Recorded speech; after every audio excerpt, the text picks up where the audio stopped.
Friends good morning welcome back to my channel with a new blog. आज হচ্ছে বৃহস্পতিবার আর ঘড়িতে এখন বাজছে এক্সাক্ট দেখিনি 8টা কি 8:30 হবে। 8টা তো নয়, ডেফিনেটলি 8:30ই বাজছে। তো এনিওয়েজ চলো আজকে দিনটা আমি এখন থেকেই শুরু করছি আর তোমরাও দেখতে থাকো আজকে সারাটা দিন আমি ঠিক কী করে কাটাচ্ছি। তো চলো আজকে দিনটা এখন থেকেই শুরু করে দিই।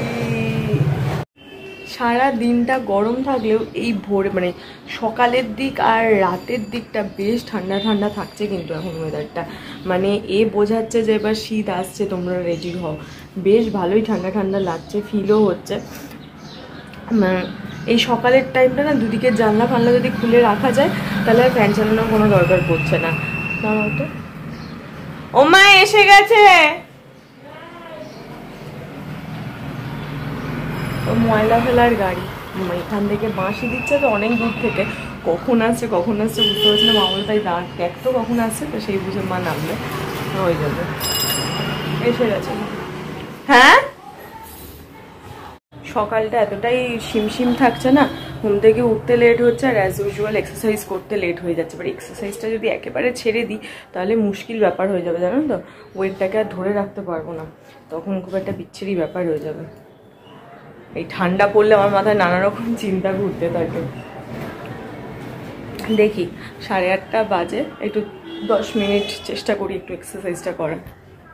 আর এই যে ঠান্ডা ঠান্ডা পড়ছে এতে আর একটা মুশকিল ব্যাপার কি হচ্ছে জানো তো, আমার হচ্ছে ঘুমের পরিমাণটা মারাত্মক রকম বেড়ে গেছে। সারাদিনই আমার ঘুম পাচ্ছে, সারাদিনই ঘুম পাচ্ছে। যখন কনকনে ঠান্ডা পড়বে তখন তো আরও এরকম সমস্যাটার সৃষ্টি হবে। ওখানে কিছু একটা গুরুতর আলোচনা চলছে, সবাই মিলে শুনছে। আমার মাও সেখানে পার্ট হয়েছে, নোংরা ফেলার পর দাঁড়িয়ে দাঁড়িয়ে শুনছে। কিছু নিয়ে কেউ মানে সালিশি করছে আর কি, নালিশ জানাচ্ছে, সেই সমস্তই কিছু শুনছে দাঁড়িয়ে দাঁড়িয়ে। কী কেস হচ্ছে বুঝতে পারছি না, মা এলে তারপরে বুঝতে পারবো। ভিডিওটা এখনও পুরোপুরি এখানে আপলোড হয়নি, হচ্ছে। আর এখানে রয়েছে আমার খাবার। আজকে ডালিয়া একটু হেজি আসছে ক্যামেরাটা, কেন কি জানি। যাই হোক তাড়াতাড়ি করে এখানে খেয়ে নিই। এখানে মা আমার মাথায় হেয়ার মাস্কটা অ্যাপ্লাই করছে, কারণ চুলের নাইলে এমনি শীতকাল পড়ছে, চুল রাফ হবে, ড্রাই হবে আর খুব খারাপ অবস্থা হয়ে যাবে। না শ্যাম্পু করে জাস্ট এলাম, এবার একটু হালকা করে হেয়ার মাস্কটা অ্যাপ্লাই করে নিই মাথাতে, গোটা মাথায়। আর আমি এখানে বসে বসে খেতে থাকি।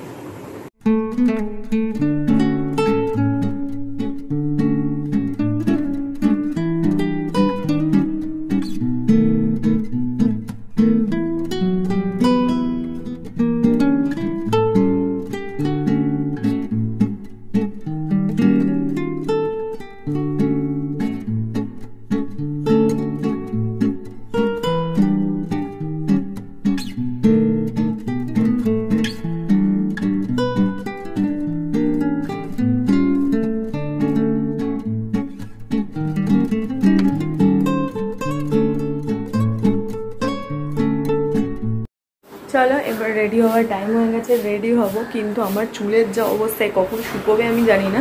আজকে প্রচুর বেলা হয়ে যাবে শুকোতে, কারণ আমি যেহেতু মাস্ক লাগিয়ে আবার চুল ধুয়েছি। আর এখন 10:30 বেজে গেছে, চুল আর শুকোবে না। দেখো পুরো বিচ্ছিন্ন অবস্থা ছিল। এইভাবেই অফিস যাব, অফিসে গিয়ে খোলা থাকবে, তখন শুকিয়ে যাবে। কিন্তু হ্যাঁ শুকোতে আর এইভাবে যদি বেঁধে যাই মাথার যন্ত্রণায় মাথা পুরো ছিঁড়ে যাবে আর আমি টিকতে পারবো না। আর আজকে অনেকদিন বাদে একটা ড্রেস বার করেছি যেটা আমার প্রচণ্ড পছন্দের, তো আগে পরে নিই তারপর তোমাদের দেখাচ্ছি। এই হচ্ছে সেই ড্রেসটা। এটা তোমরা হয়তো আমাকে আগে পরতে খেয়াল করছো কিনা জানি না, বাট একটা এত টাইট হতো আগে, আমি পরতাম না, কারণ এই পেট ফেট পুরো এতখানি বোঝা যেত, খুব বিচ্ছিরি লাগতো, তো ওই জন্য পরতাম না। কিন্তু এখন তো আমি একদম ঠিকঠাক, তো ওই জন্য পরলাম। এই চুড়িদারটা আমার খুব ভালো লাগে, ওড়নাটা নিইনি, তো ওড়নাটা বাইরে আছে।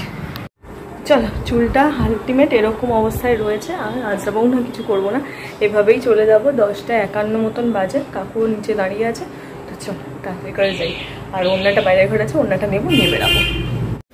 চলো রেডি, এবার নিচে যাই দেখি। আর এটার সঙ্গে ওড়নাটা খোলা আছে কিনা দেখি, থাকা তো উচিত।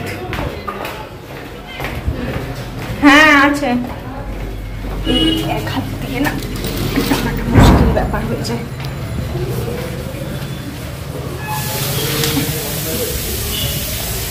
চল কাকু দাঁড়িয়ে আছে, তাড়াতাড়ি করে এবার অফিস যাই। আর 9 ঘন্টার মধ্যে জেলখানাতে বন্দি। চলে এসেছি বাড়িতে। আমার চুলের অবস্থা খুব খারাপ, যদিও দেখলে যখন গেলাম পুরো ভিজে ছিল চুল, তো তখন তো আর চুল আঁচড়ায়নি। অফিসে যখন শুকায় তারপর চুলটা আঁচড়েছে, কিন্তু তারপর আবার যথারীতি খারাপই হয়ে গেছে চুলটা।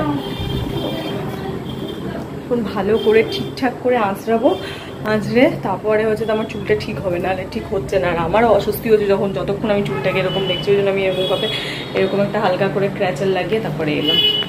হাতের এই নখগুলো দেখো কি বিচ্ছিরি অবস্থা হয়েছে, বাড়তে বাড়তে এতখানি বড় হয়ে গেছে, এবার খুব অড দেখতে লাগছে। তো এটাকে আজকে রিমুভ করব, আজকেই করব, না হলে হচ্ছে না। আর এর ফাঁকে ফাঁকে চুল ঢুকে যাচ্ছে আর খুব অত্যাচার হচ্ছে। এবার প্রায় 1.5 মাস হয়ে গেল রয়েছে, তো এবার এটাকে রিমুভ করি। তো চলো, এখানে মা অলরেডি নিয়ে চলে এসেছে, গরম জল আছে আর মনে হয় কি বাপরে, গরম জল, হ্যান্ড ওয়াশ আর অল্প একটু শ্যাম্পু দিয়ে এর মধ্যে বেশ খানিকক্ষণ আমি 15 মিনিট, মোটামুটি 15 মিনিট চুবিয়ে রাখি হাতটা।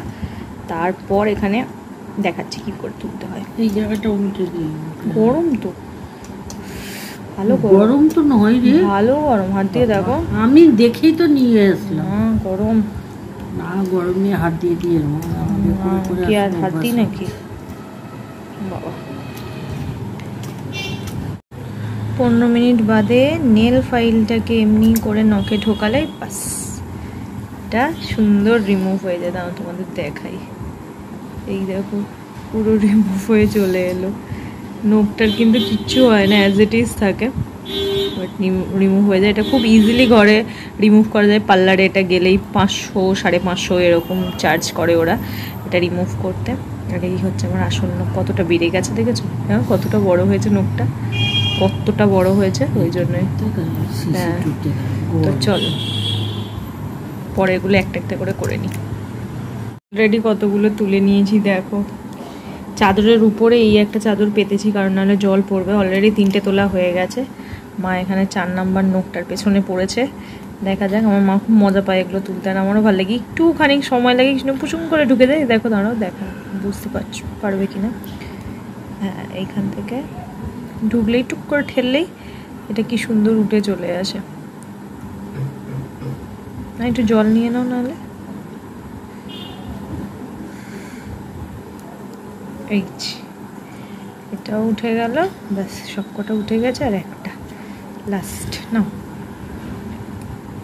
এটাও তো এক্ষুনি উঠে যাবে, এটা অনেকটা ফাঁক হয়েই এসছে। 500 টাকা নেই দোকানে? হ্যাঁ, 500 টাকা নেয় দোকানে গেলে। কমপ্লিট। কতক্ষণ লাগে? 10 মিনিটও পুরো লাগে না। এই দেখো সব কটা এখানে 5খানা নখ পুরো উঠে গেছে, আর সব কটা কিন্তু খুব সুন্দর অবস্থাতে আছে। দেখো কোনো নখে কোনো রকম, হ্যাঁ, এটা কিন্তু আবার নেল গ্লু দিয়ে যদি লাগাতে পারো ইজি আবার লেগে যায় নখে। এবার একটুখানি জাস্ট ফাইল দিয়ে ওপরটা একটুখানি ইয়ে করে দিলেই পুরো কমপ্লিট হয়ে যায়। ওপরটা একটুখানি গ্রাব করে দিলে ওপরে যে খড়খড়ে ব্যাপারটা আছে ওটা পুরো উঠে যায়। তো চলো, ভিডিওটা আজকে এইটুকুনি রাখছি। এই ছিল আমার গোটা বৃহস্পতিবারের রুটিন। তো এইভাবেই কাটালাম, আর তোমরা দেখে নিলে বাড়িতে খুব ইজিলি কিভাবে তোমরা নেল এক্সটেনশন রিমুভ করবে। যারা তোমরা জানো না তারা এইভাবেই করতে পারো। আর আমার মনে হয় এখন ম্যাক্সিমাম লোক জেনেই গেছো, কারণ ওই পার্লারে গিয়ে 500-1000 টাকা খরচা করার কোনো মানেই হয় না। এক্সটেনশন করছো তার জন্য খরচা করছো, ইটস ওকে, বাট রিমুভ করার জন্য 500-1000 টাকা খরচা করার কোনো মানেই হয় না। ঘরে ভীষণ ইজিলি, ভীষণ কম টাইমে, আমার তো মনে হয় তোমার ইয়ের চাইতেও কম টাইমে ওখানে রিমুভ করা যায়। পার্লারের চাইতেও 5 মিনিট লাগে ঠিকঠাকভাবে করতে পারলে। দেখলে কি ইজিলি রিমুভ হয়ে গেল। আর এই হাতেরটা আমি রেখে দিয়েছি, এটা তুলিনি। এটা হয়তো নেক্সট উইক মানে সানডে বা তারপরের সানডেতে আমি এটাকে রিমুভ করে দেবো। এই হাতে আর কদিন থাকুক, তারপরে এটাকে রিমুভ করছি। ওটা খুব ডিস্টার্ব করছিল, তো ওই জন্য রিমুভ করলাম, না হলে হয়তো আরও 1-2 দিন রেখেই দিতাম। তো এনিওয়েজ চলো, ভিডিওটা এইটুকুনি রাখছি। তোমাদের সঙ্গে দেখা হচ্ছে কালকে সকাল সকাল একটা নতুন ভিডিওতে। এই ভিডিওতে যদি কিছু ভালো লাগে ডেফিনেটলি জানো কি করতে হবে, লাইক করতে হবে, শেয়ার করতে হবে, সাবস্ক্রাইব করতে হবে আমার চ্যানেলটা। তো চলো, আর বেশি বকবক করছি না, তোমাদের সঙ্গে দেখা হচ্ছে কালকে সকাল সকাল একটা নতুন ভিডিও। চলো, টাটা, দেখা হচ্ছে কালকে, বাই বাই।